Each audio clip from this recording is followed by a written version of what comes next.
What's up, you guys? It's Numi here. Just wanted to come in and say hello. I have been, as much as everyone else, in quarantine for the past. Now I have been. It's probably been like close to a month now that we have been out of our clinicals.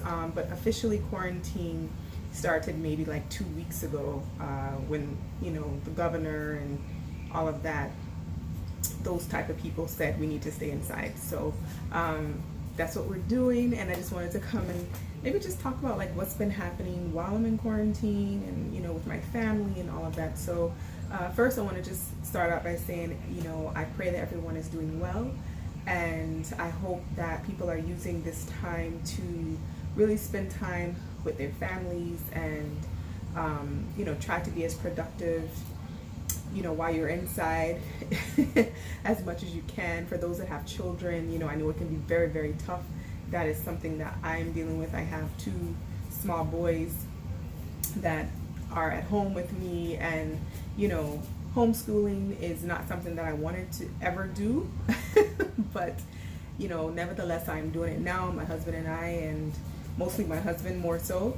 But it is going okay, and also we're thinking of different things to do to try to just make it more interesting, because our children are very much so hands-on children. So it's really hard to keep them stationed at one area looking at a screen like for a certain amount of hours, because they're just not used to that. So for those that are dealing with that, kudos and my prayers are with you. But yeah, during this quarantine, my dog is here laying on my lap. But during this quarantine, I've been trying to utilize, especially because I have the time, I'm trying to just stay up on things that I would have been doing while in my clinicals, right? So I technically would be starting my next rotation, like I think within the next week or so, and that would have been my internal medicine rotation.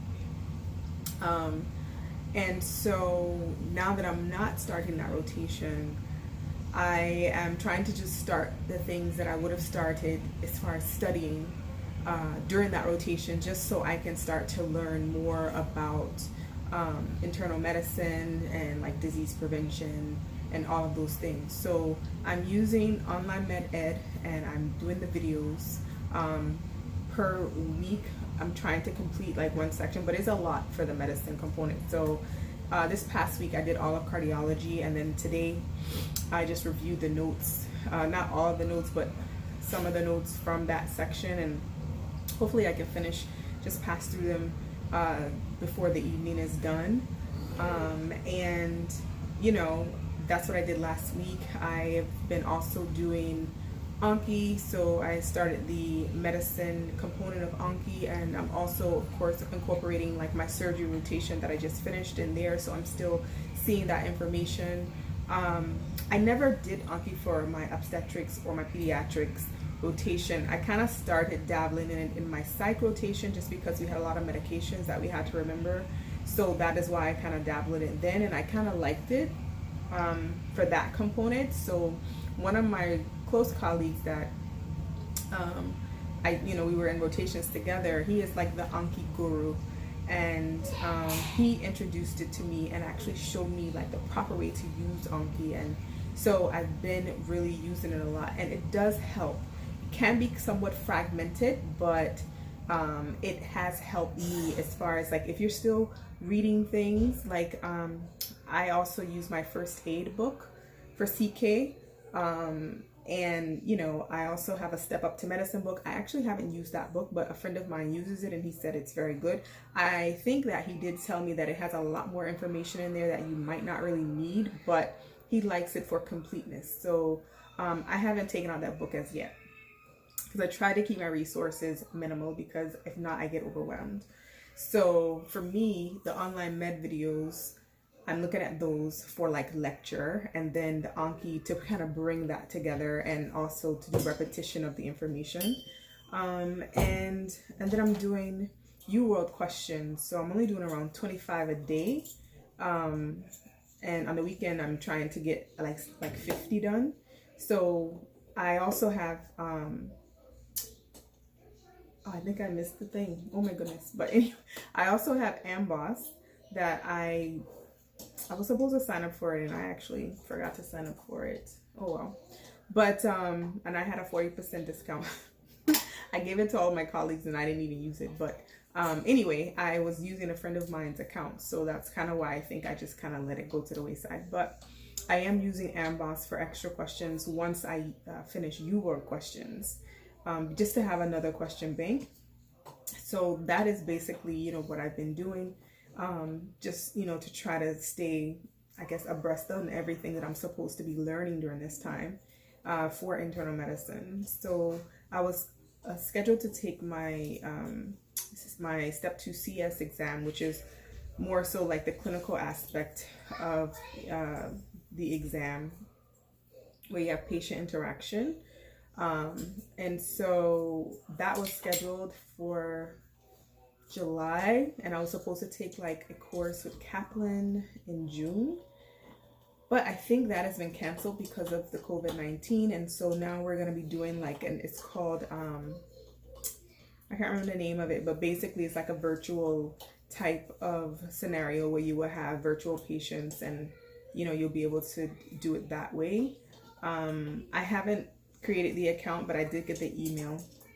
So that is something that Kaplan is doing for us students. I know with our school, I don't know with other schools, just with SGU. So hopefully it will be okay, and I will still be able to take my exam in July. And then my clinical knowledge exam, the CK, was scheduled for August. And then of course I was supposed to be able to apply for residency this year once I completed all those things. And I also had some away rotations set up that unfortunately I don't think I'll be able to do them. I'm just being prayerful. I really don't know. We don't know what's going to happen because, you know, everything is up in the air for everyone, you know, and a lot of people have to take these board exams just to move forward in what they're trying to do. And I don't know if that's going to be something that we're going to be able to do, but I am trying to prepare just in case that is what we do, you know. And if we don't do the board exams and I only have my step 1 score, you know, that's kind of concerning for me because my score is not very competitive at all, you know. So that is for where I want to go, what specialty I want to go into, you know, you should have a more competitive score. Although I do know some people that didn't have a competitive score for their step 1 and they were able to get into the specialty, but they had a very good step 2 score, you know, so they were able to compare and forgive that step 1 score. And, you know, if I don't have the opportunity, that's kind of where I kind of get worried, you know. But I am being prayerful, and I am, you know, trying to reach out to program directors and try to get their feedback and try to see if I can get my CV to them and all of that at programs that I am very interested in going to. I am hoping that I can stay in the Southeast area. Like I want to definitely stay on the East Coast, and I would really want to stay between Florida and Georgia. I don't want to go anywhere outside of there, even though I'm going to apply to multiple places. But my most networking and most places that I'm reaching out to program directors is here in Florida and also in Georgia.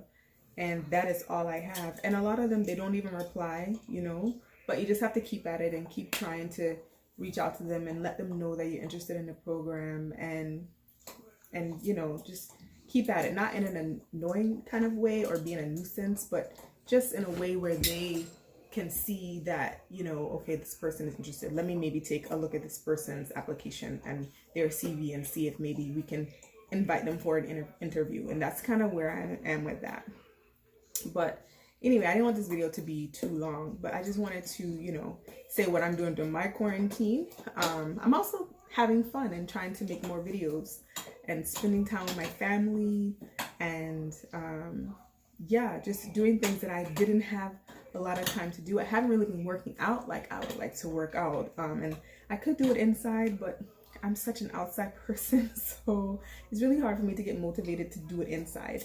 But I have been walking at least 1 mile a day, which honestly, that's really not a lot for me. Normally, I'm really a person that likes to move a lot, so you know, it's nothing for me to get my 10,000 steps in the daytime when I'm working, but when I'm not working, like it's harder to do that, and walking 1 mile is really not enough. The most I've done is 3 miles. I did start jogging slightly last week. I was able to get 2 days in. So I am trying to stay active, and I encourage you guys to try to stay active as well, because, you know, we come out of this, we don't want to be like, you know, 20 pounds heavier. I don't know about you, but I tend to, like, when I'm bored, I don't have things to do, or I'm just around the house, I tend to nibble on things. And so, you know, that nibbling are calories that I don't need. So that's kind of what's been happening. But anyway, yeah, so that's kind of what I've been doing. And, you know, you guys put down below what videos while I'm on quarantine that you want me to record. And I can do those type of videos. Thank you for all my new subscribers. I really appreciate it, and thank you for people that are following me on Instagram. Make sure you guys are following me at It's Just Numi. Also, if you know you like this video, give it a thumbs up, and you know, also give it a like and a share. Why not? And I will talk to you guys later. Bye.